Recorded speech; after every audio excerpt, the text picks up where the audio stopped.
It was 7 years ago that John Harris left his editing job at the Washington Post with his colleague Jim Vandehei to launch Politico, which has grown into a powerful media institution with nearly 200 journalists. But with its talk about winning the morning and driving the day, how is it changing Beltway journalism? We crossed the river to Arlington, Virginia to sit down with him in Politico's newsroom. John Harris, welcome. Hey, welcome to our newsroom, Howard. You're a lot bigger than the last time I was here. Politico has become almost synonymous, I would say, with the quick hit, the juicy nugget, the instant reaction. Are you trying to change that? What we're trying to do is expand the menu of our coverage and the menu of things that people think of when they think of Politico. Those were what we were always good at. We're coming up next month, Howard, on our 7th anniversary. And I think from day one there was a certain type of story that we did well. And those stories did help really, in a big way, put us on the map. But you also got criticized for maybe being too fast. Some people said too superficial. I never really took that criticism that seriously. Certainly, we always want to be fast and accurate. How important and relevant? How important is speed in the Twitter age, and when you can sometimes measure success by whether you're driving cable news segments? How important is speed? Well, it's important, but in a way, it's less important as a comparative advantage than it was 7 years ago. When we launched 7 years ago, largely at the leadership level of people who had grown up in an earlier era of media and were coming from some of the big name newspapers, that was the way we set ourselves apart. We're faster, fleeter afoot than those legacy. They were organized around a 24-hour, once every 24-hour news cycle. Really, right. Of course, everybody had the website, but the print edition was what organized their thinking, what dominated the rhythms of their day. And so we said, look, we can come in with a much more digital focus. And one important dimension of that is speed, immediacy. Right. But that really is, there's no such thing as an old media organization and new media organization.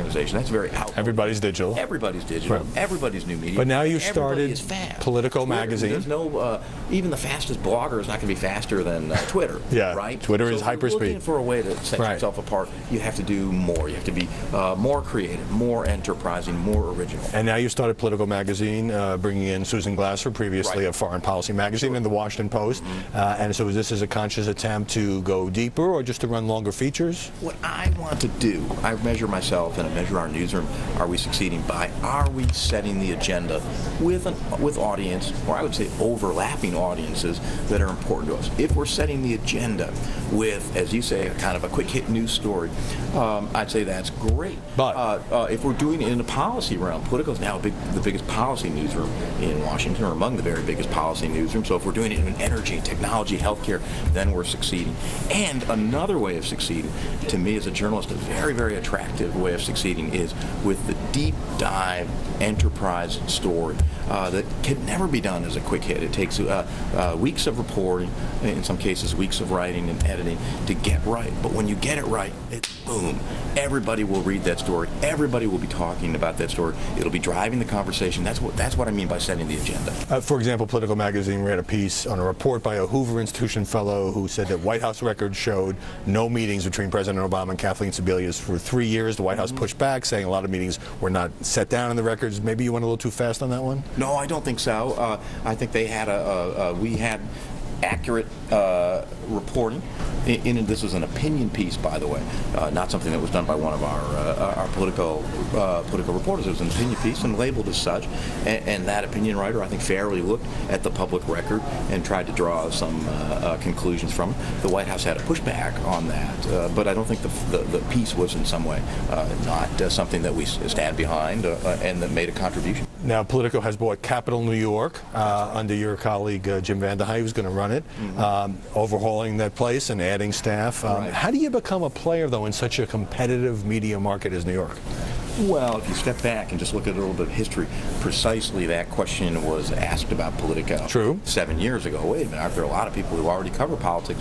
We do think there is a niche. We aim to do something that our competitors at the moment are not doing, which is speaking directly to a hyper-engaged audience with really, really intense demands for news at a sophisticated level and at a fast, immediate level. In Albany, around New York City Hall, in the media world.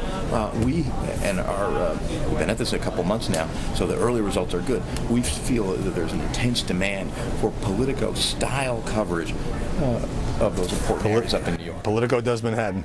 Now, Mike Allen's daily playbook, it's kind of a must-read here inside the Beltway. New York Times reported that White House aide Dan Pfeiffer, the last person he talked to before he went to bed was Mike Allen. The first person he talked to when he woke up was Mike Allen.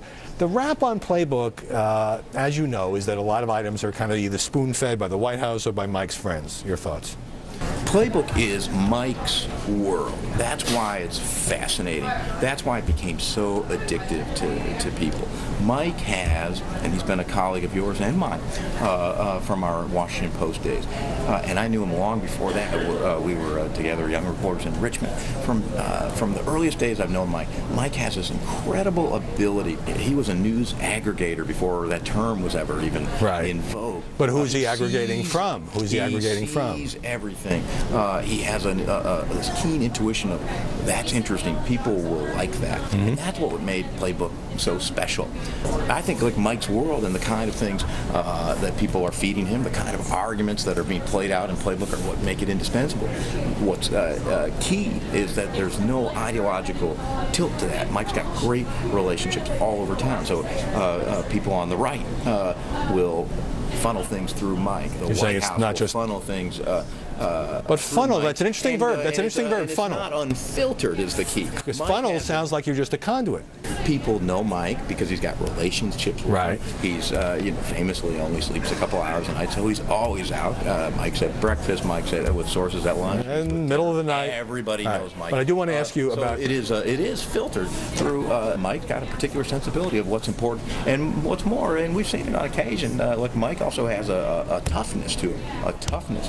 Probably one of the most important journalism stories in recent years was broken by Mike Allen, right? Remember the Washington Post's salon dinners, which it later retreated from. That's a Mike Allen story. Mike does not play patty cake. He's well liked. At the same time, you mentioned Washington Post reported that Playbook routinely runs a lot of items involving its advertisers like the Chamber of Commerce. Fair or unfair? Totally unfair. It's totally unfair. When Mike Allen started Playbook, it was a few hundred people only who were subscribers. Then that figure grew to a few thousand because word kind of got out. Oh, this is fascinating. Now it's 100,000 people or more who read Playbook. But there are sponsors. At the beginning, we never had sponsors. It was a new product. But you have sponsors now. Given the success of it, it did grow to become something that's highly coveted by advertisers. So it's sponsored. But in tone, in substance, in the type of items, who's in, who's out, that's never changed a lick, not once in 7 years. So the idea, and it really wasn't an argument what I read, it was more of a suggestion, an insinuation, innuendo, in a really unfair way, that the product is somehow compromised by advertisers was A, not supported, and B, horribly, horribly unfair to what really is one of the most transparent journalistic products in the city. Anyone can read it every given day and sort of take their best guess as to why this is in there, why it's not, who Mike had lunch with, who was giving him this, who he had dinner with, who was feeding him that. Let me move. Totally transparent. Let me move you. I feel very, very strongly. If I can just say this about Mike Allen, I've known him for 23 of the 27 years he's been in the news business. Some people like Playbook, some people don't like Playbook, but no one has ever in those 27 years, not once, not ever, questioned his journalistic ethics. So I think, as somebody did in this instance, was quite irresponsible in my view. After the break, John Harris on why he's got a full-time reporter assigned to Hillary Clinton.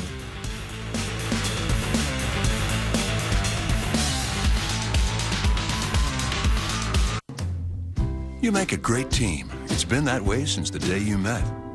But your erectile dysfunction, it could be a question of blood flow. Cialis Tadalafil for daily use helps you be ready anytime the moment's right. You can be more confident in your ability to be ready. And the same Cialis is the only daily ED tablet approved to treat ED and symptoms of BPH, like needing to go frequently or urgently.